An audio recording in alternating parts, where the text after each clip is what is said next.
איראן עשתה הערב טעות גדולה, והיא תשלם על כך. Magandang araw po sa inyong lahat, mga kababayan, mga kapatid. Sana po ay nasa mabuti kayong kalagayan saan mang parte kayo ng mundo nandoon. Lalong-lalo na po sa ating mga kababayan dyan sa Middle East. Ang buong mundo po ay nakatutok ngayon dyan sa gitnang silangan dahil po sa lumalalang giyera sa pagitan ng bansang Israel at ng mga kalaban nito. Matapos nga po ang mainit na balita tungkol sa mga naglipa ng mga bulaang mangangaral dito sa Pilipinas tulad nila Kibuloy at ni Senyor Aguila, muli na naman pong nag-e-escalate ang giyera dyan sa Middle East.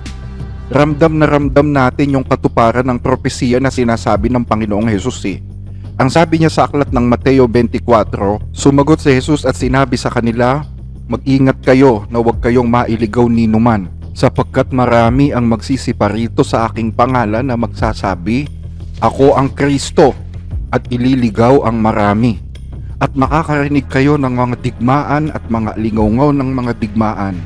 Ingatan ninyo na huwag kayong maglumihanan pagkat kinakailangang ito'y mangyari, datapwat hindi pa ang wakas. So pagkatapos nating marinig yung mga balita tungkol sa mga bulaang propeta, ito naman, lumalala naman ang giyera dyan sa Middle East.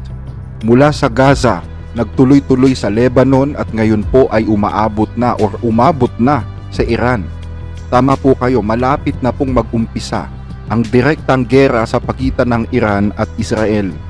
Yung giyera na noon sa imahinasyon lang natin naiisip kasi kapag nangyari ito, alam nyo, sisiklab ito patungo sa isang mas malaking digmaang pangmundo. Kasi alam natin na hindi naman papayag ang Russia at ang China na mawala ang Iran. Dahil ang Iran ang pinakamalakas na bata-bata nila dyan sa Middle East, kumbaga. So kapag nawala ito, masisira po ang balance of power sa Middle East sa pagitan ng NATO at ng mga bansang komunista. Dahil tiyak masosolo ng buong Amerika ang buong gitnang silangan kapag nawala sa grip ng Russia at China ang Iran. Pero alam nyo ba, kahapon, itong kinakatakutan ng buong mundo na giyera sa pagitan ng Israel at ng Iran mukhang matutuloy na talaga. Malapit nang maganap. Bakit kanyo? Kasi kahapon po ay naglabas po si Prime Minister Benjamin Netanyahu ng Israel ng mensahe sa mga mamamayan ng Iran. At itong mensahe na ito ay tila nagbibigay babala or warning sa mga Iranian na susunod na po silang gigirahin. Ito pakinggan natin yung message ng Israel. So we will decide about when and how we will respond, but I can tell you one thing, it will be noticed. It will be painful. And I think that the people of Iran who are watching us understand that it's not against the Iranian people, it's against the radical regime that dragged the Iranian people into this situation. I speak a lot about the leaders of Iran, yet at this pivotal moment, I want to address you, the people of Iran.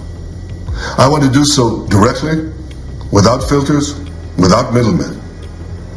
Every day, you see a regime that subjugates you make fiery speeches about defending Lebanon, defending Gaza. Yet every day, that regime plunges our region deeper into darkness and deeper into war. Every day, their puppets are eliminated. Ask Muhammad Def. Ask Nasrallah. There is nowhere in the Middle East Israel cannot reach. There is nowhere we will not go to protect our people and protect our country. With every passing moment, the regime is bringing you, the noble Persian people, closer to the abyss. The vast majority of Iranians know their regime doesn't care a whit about them. If it did care, if it cared about you, it would stop wasting billions of dollars on futile wars across the Middle East. It would start improving your lives. Imagine if all the vast money the regime wasted on nuclear weapons and foreign wars were invested in your children's education and improving your health care, in building your nation's infrastructure, water, sewage, all the other things that you need. Imagine that. But you know one simple thing. Iran's tyrants don't care about your future, but you do. When Iran is finally free, and that moment will come a lot sooner than people think, everything will be different. Our two ancient peoples, the Jewish people and the Persian people will finally be at peace. Our two countries, Israel and Iran, will be at peace. When that day comes, the terror network that the regime built in 5 continents will be bankrupt, dismantled. Iran will thrive as never before. Global investment, massive tourism, brilliant technological innovation based on the tremendous talents that exist inside Iran. Doesn't that sound better than endless poverty, repression, and war? From Qom to Isfahan, from Shiraz to Tabriz, there are tens of millions of good and decent people with thousands of years of history behind them and a brilliant future ahead of them. Don't let a small group of fanatic theocrats crush your hopes and your dreams. You deserve better. Your children deserve better. The entire world deserves better. I know you don't support the of Hamas and Hezbollah, but your leaders do. You deserve more.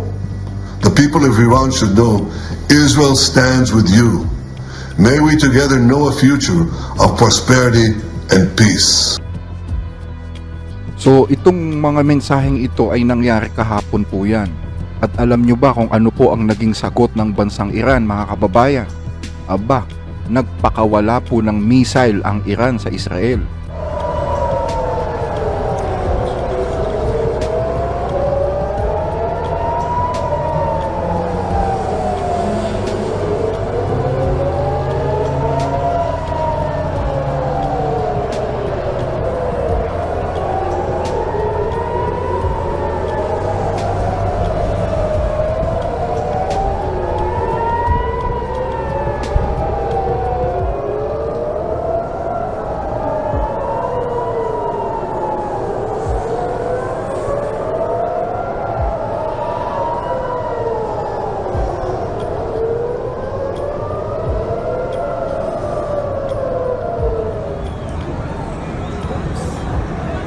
They've already been hit. It's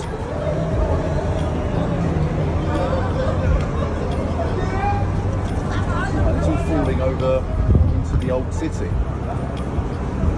So iyan po yung naging tugon ng Iran sa mga sinabi ni Netanyahu, no?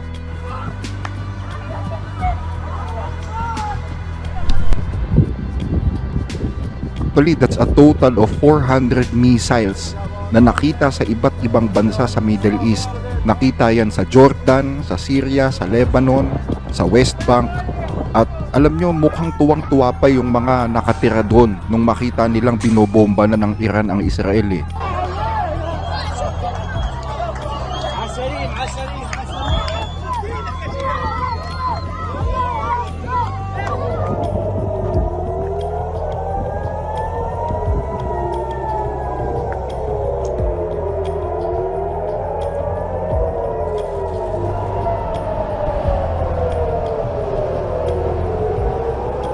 Nag-celebrate yung mga taga-Iran dun sa naging aksyon ng kanilang gobyerno.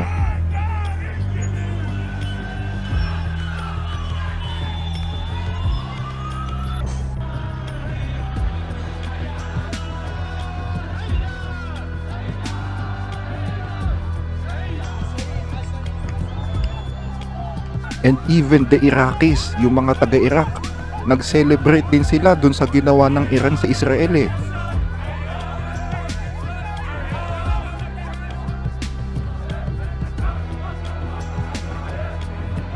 Kamusta naman ng mga Hudyo? Ayun, nung nagliparan na yung mga missiles ng Iran, mabilis na lumikas nga itong mga Hudyo at naghahanap sila ng matatakuan. Alam nyo, mukhang tuloy na ito at hindi na mapipigilan itong war between Israel and Iran eh. And this will be one of the biggest war na mangyayari sa buong Middle East pag natuloy ito. At bagaman tinulungan ng Amerika ang Israel sa pag-intercept dito sa mga missiles na ito, hindi pa rin naiwasan na merong mga missiles na bumagsak sa lupa. At alam nyo ba kung anong naging response ng Prime Minister ng Israel? Ang sabi niya, yan ang pinakamalaking pagkakamali na nagawa ninyo kayong mga taga-Iran. אזרחי ישראל, בפתח דבריי אני שולח תנחומים למשפחות נרצחי הפיגוע הנפשע ביפו ואיחולי החלמה שלמה לפצועים. כמו במתקפת הטילים, גם מאחורי הפיגוע הזה יש יד מכוונת ורצחנית. היא מגיעה מטהרן. הערב איראן שוב תקפה את ישראל במאות טילים. המתקפה הזאת נכשלה. היא סוכלה בזכות מערך ההגנה האווירי של ישראל, שהוא המתקדם ביותר בעולם, ואני מברך את צה"ל על ההישג המרשים. היא גם סוכלה בזכות הערנות והאחריות שגיליתם אתם, אזרחי ישראל. ואני מודה גם לארצות הברית על תמיכתה במאמץ ההגנה שלנו. איראן עשתה הערב טעות גדולה, והיא תשלם על כך. המשטר באיראן לא מבין את נחישותנו להגן על עצמנו ואת נחישותנו לגמול לאויבינו. סינואר ודף לא הבינו זאת, נסראללה ומוחסן לא הבינו זאת, וכנראה יש בטהרן אלה שלא מבינים זאת. הם יבינו. נעמוד בכלל שקבענו. מי שתוקף אותנו, אנחנו תוקפים אותו. זה נכון בכל מקום שאנחנו נלחמים בציר הרשע.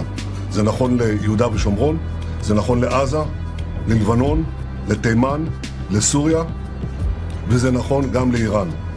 אנחנו נלחמים בציר הרשע בכל מקום, כולל חיילינו הגיבורים שפועלים עכשיו בדרום לבנון ובעזה.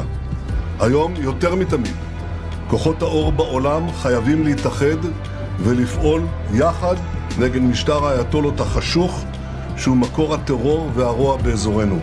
עליהם לעמוד לצד ישראל. הבחירה מעולם לא הייתה ברורה יותר, בין העריצות לחופש, בין הברכה לקללה. בערב ראש השנה אני אומר לכם, אזרחי ישראל, ישראל בתנופה, וציר הרשע בנסיגה. נעשה כל מה שצריך כדי להמשיך מגמה זו, להשיג את כל מטרות המלחמה, ובראשם החזרת כל חטופינו, ולהבטיח את קיומנו ועתידנו. שנה טובה ופתוחה לכולכם. Pero kung inaakala natin na Hamas, Lebanon at Iran lang ang kalaban ng Israel, nais din palang makisali ng Turkey sa gera kontra Israel. Sa katunayan, nanawagan ang presidente ng Turkey na magkaisa na ang lahat ng sangkamusliman upang wasakin ang bansang Israel. Bütün İslam ülkeleri de nerede duracağı belirsiz İsrail işgaline karşı ortak tavır takınmalıdır. Biz en başından itibaren bu çağrıyı yapıyoruz. İsrail şımarıklığını, İsrail haydutluğunu, İsrail'in devlet terörünü durduracak yegane adım İslam ülkelerinin ittifakıdır diyoruz. So, hanggang saan aabot ang gerang ito, mga kababayan? Ano ang magiging dulo nito? Ano ang magiging reaksyon ng Russia at ng China kapag natuloy ito? At ano ang sinasabi ng Biblia tungkol sa mga pangyayaring ito? Tumutok lang po kayong palagi dito sa ating channel dahil umasa po kayo na pakatututukan namin po itong mga balitang ito, no? Kasi ito po'y bahagi ng mga propesiya na hinihintay natin eh. At kung gusto po ninyong malaman kung ano po yung sinasabi ng Bible or ng prophecy ng Bible tungkol dito sa gerang ito na nangyayari sa Israel at sa Iran, mapapanood nyo po yan sa ating episode na pinamagatang Israel versus Iran, The Hidden Story Behind the Conflict, kung saan pinag-aralan po natin ang kabuuan ng propesiya kung ano ang kahahantungan ng gera sa pagitan ng dalawang bansang ito. Kumbaga, yan po yung ating magiging guide habang sinusubaybayan natin ang progress dito sa mga nangyayari sa Middle East. So panoorin nyo po yan, nasa itaas po ang link. Hanggang dito na lang po muna ang pagtalakay natin sa episode na ito, mga kababayan. Muli ay maraming salamat po sa inyong panonood, and to God be the glory.